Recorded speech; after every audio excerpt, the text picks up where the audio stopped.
Então a Bíblia está dizendo, eu erro por dois motivos.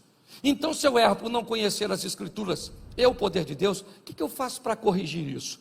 Duas dicas, rapidinho, para vocês. Josué 1:8.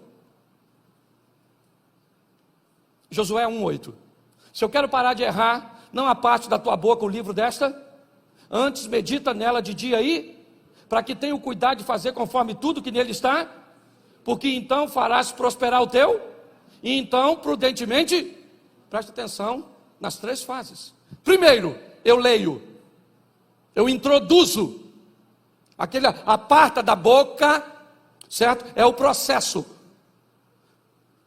que eu tenho que entender de como eu vou colocar aquilo dentro de mim. Então, o que o texto está dizendo, eu preciso colocar a palavra da lei em mim. Depois, a segunda fase, eu vou meditar nessa palavra.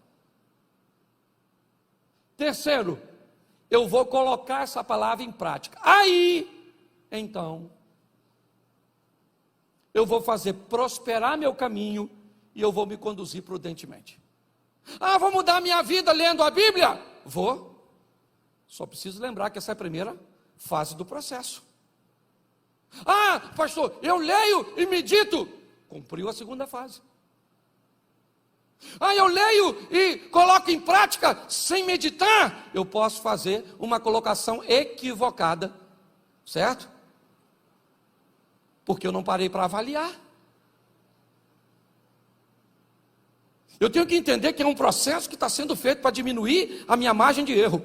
E um deles é, eu preciso colocar essa palavra dentro de mim, preciso pensar o que ela está dizendo, no sentido global e no sentido particular. E depois eu vou começar a pegar essa palavra que eu coloquei dentro de mim, que eu meditei, e eu coloco ela como cumprimento da minha vida. Aí então,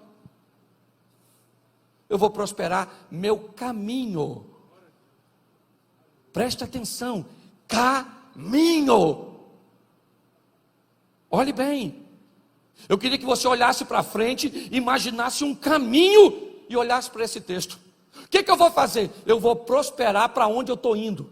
Onde eu estou indo, as portas vão se abrir, o milagre vai acontecer, a cura vai chegar. Você está entendendo? É o meu caminho. Por isso, eu preciso entender isso.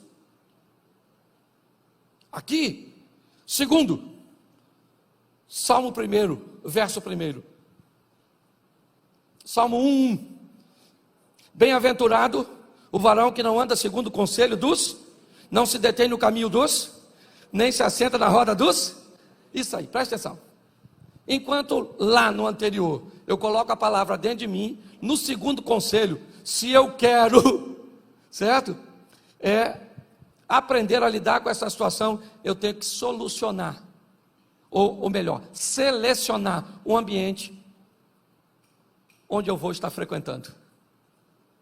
Bem-aventurado aquele que não anda segundo o conselho dos, não se detém no caminho dos, e não se assenta na roda dos.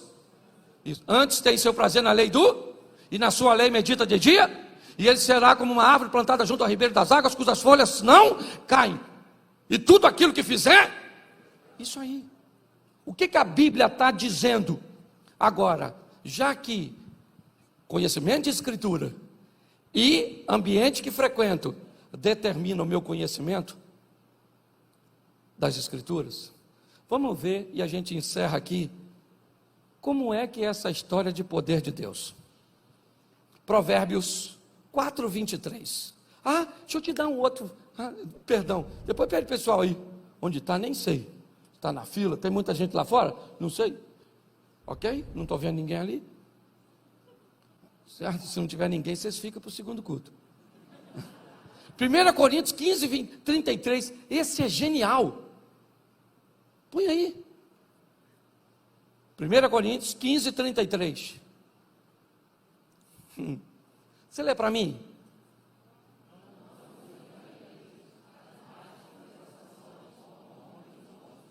Preste atenção. A Bíblia está dizendo, não se misture com quem fala besteira. Não se misture, porque as más conversações corrompem. Mas tem gente que diz que isso é mentira. porque quer praticar. Quando você pratica algo que a Bíblia diz que se você vai praticar, você receberá os danos, o que você está dizendo, e eu, é que a Bíblia está mentindo, e eu sei mais. Por isso o texto começa, não vos engane. Não, cuidado com os sofismas, sabe? Aquelas coisas que parecem verdades, mas são mentiras, colocações equivocadas de meias verdades, são desafios, sabe? É como se eu dissesse, assim, o amor é cego, então Deus é amor, então Deus é cego. Isso é um sofisma. Quando nós olhamos para isso, o que nós precisamos entender precisamos nos posicionar da forma correta. E o poder de Deus, pastor? Então vamos lá, 2 versículos e eu termino. Jó 42, 5, o último capítulo do livro de Jó. Olha o que Jó está falando. Com o ouvir dos meus, ouvi. Mas agora, como é que se conhece poder? Com experiência. Enquanto as escrituras ou o conhecimento bíblico eu tenho na palavra de Deus, no ambiente que eu vou ter, ou que eu vou frequentar, o poder não. O poder tem experiências particulares, e esse é o grande desafio. Quem não tem experiências com Deus e não experimenta o poder, tem dificuldade de andar no trilho, porque a Bíblia diz, você erra por não conhecer as escrituras e nem o poder. O que o texto está dizendo é simples. Eu preciso ter experiências com Deus. E de onde ela vem? Da obediência.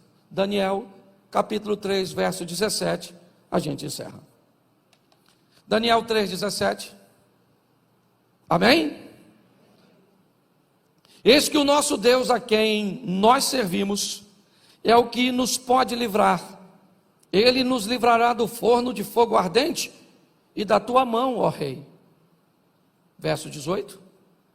E se não, fica sabendo, ó rei, que não serviremos aos teus deuses e nem adoraremos a estátua de ouro que levantaste. Meu irmão, você quer ter experiências com o poder de Deus? Obedeça, porque na obediência ele se manifesta. É assim que funciona.